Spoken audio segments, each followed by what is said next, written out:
Good afternoon mga ka-take care. Pupunta tayo ngayon dito sa may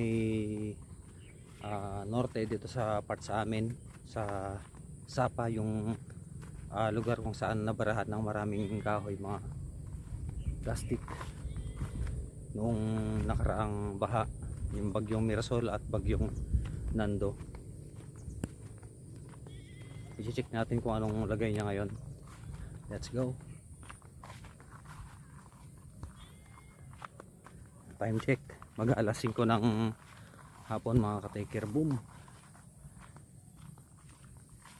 At dito sa amin tayong tayo yung mga palay. Ayan o, tayong tayo yung mga palay, dahil yung ragasan ng tubig dito nang gagaling tubig, diretso yan, pero hindi siya ganun kalakasan. At ito nga, may gagawin tayong project mga ka-taker. Kukolektahin natin yung mga plastic na yan. Siguro bukas kung maaga tayong lalabas, dahil alas 10 naman yung kanyang bunot ng ngipin. Kukolektahin natin yung mga yan. Pansin nyo yung daanan ng baha.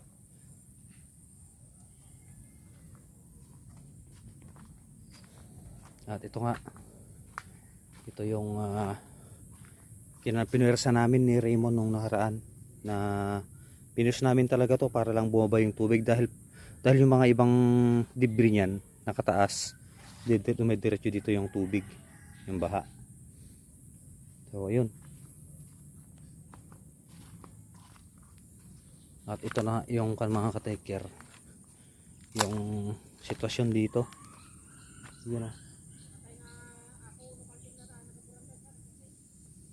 Ito yung nagdaw.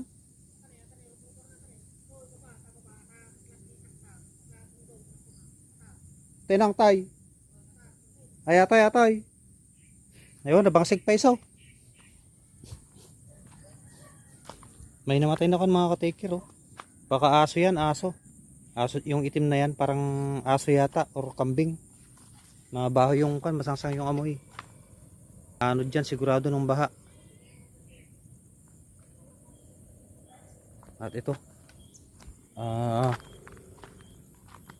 Okay naman yung sitwasyon dito mga ka-taker. Boom. Dito maraming isda rito. Check natin, ayun oh, may lumalangoy oh. Gumalaw na sila.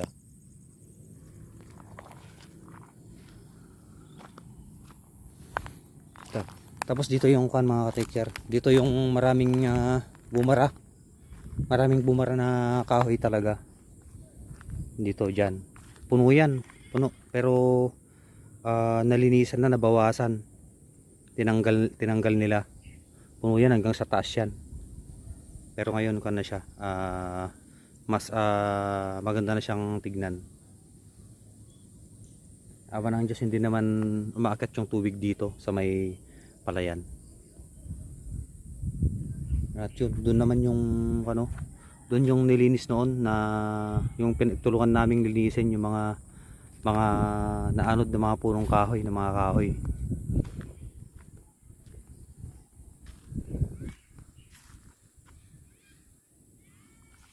Ito ang sitwasyon ngayon dito mga ka-taker. Malamig yung simoy ng hangin.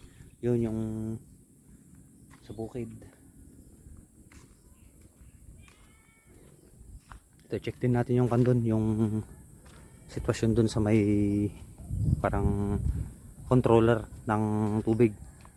At yung maalala nyo, yung tulay na yan, talagang umapaw yung tubig dyan. Yung mga ka-taker oh.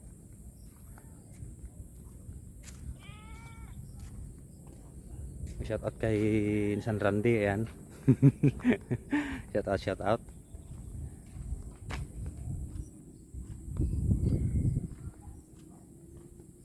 Dito noon mga ka-taker, meron na doon pala sa may gitna, may nakalagay na dalawang semento, kabilaan na parang hagdan, na pero natanggal na.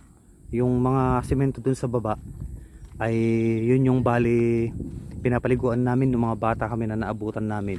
Tapos itong sapan na to, labahan talaga yan ng mga ninuno namin, yung mga taga rito, yung mga naunang mga kabarangay namin.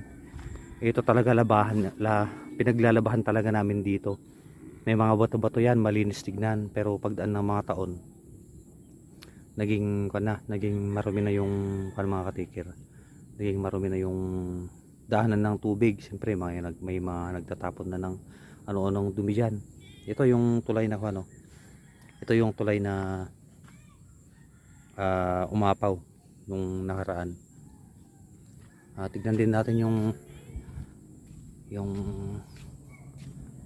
sitwasyon ng ng irrigation sa harap. Marami ding naipon dyan na mga debris, mga puno, mga sanga.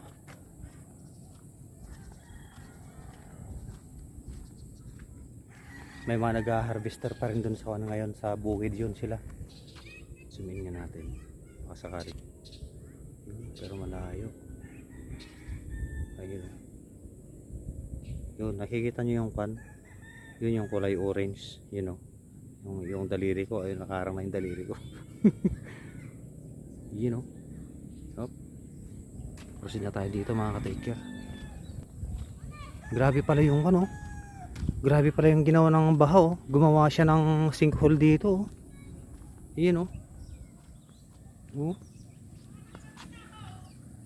Grabe yan. Talagang hinukay ng tubig.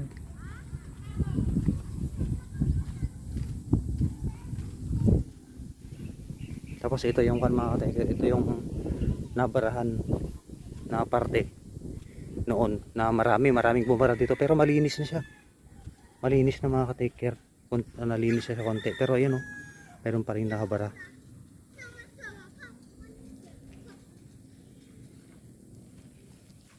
Grabe ang epekto ng bagyo. So yan lang yung natin mga ka-taker. Pati dito talagang talagang hinukay ng tubig. Grabe yan.